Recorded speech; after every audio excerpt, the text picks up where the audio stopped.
में इजराइल का जुल्म जारी है। हमले में कम से कम 11 अफराद हलाक हो गए हैं, तो वहीं हलाक होने वालों में एक औरत और एक बच्चा भी शामिल है।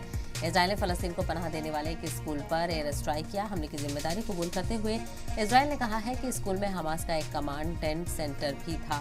मकबूजा वेस्ट बैंक की बात करें तो फलस्तीनी मीडिया के मुताबिक इजराइल फौज ने एक इमारत पर फायरिंग कर दी और इस फायरिंग में तकरीबन 29 फलस्तीनी हलाक हो गए हैं। तो लगातार गाजा में इजराइल के हमले जारी हैं, जुल्म लगातार जारी है और ताज़ा हमले की बात करें तो कम से कम 11 अफराद की मौत की खबर सामने आ रही है। हलाक होने वालों में एक औरत और एक बच्चा भी शामिल है। तो मरने वालों की तादाद लगातार बढ़ती जा रही है और जंगबंदी का कोई रास्ता निकलता हुआ यहाँ पर नजर नहीं आ रहा है।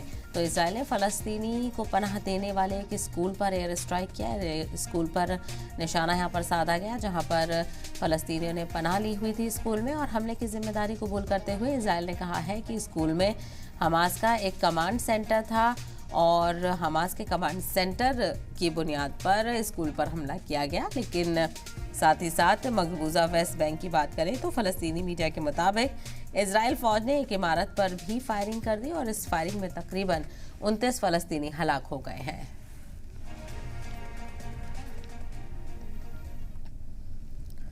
अमेरिका ने मिस्र और कतर से इजराइल और हमास के लिए उसे टेक इट और लीव इट डील पर बात करने के लिए राब्ता किया है। रिपोर्ट्स के मुताबिक मीडिएटर आने वाले हफ्तों में मज़कूरा डील को पेश करने का मंसूबा बना रहे हैं। इजराइल के बंधकों के लिए अमेरिकी सदर जो बाइडन भी फिक्रमंद नजर आ रहे हैं, जिनकी जुबान फलस्तीनियों की हलाकत पर नहीं खुलती है।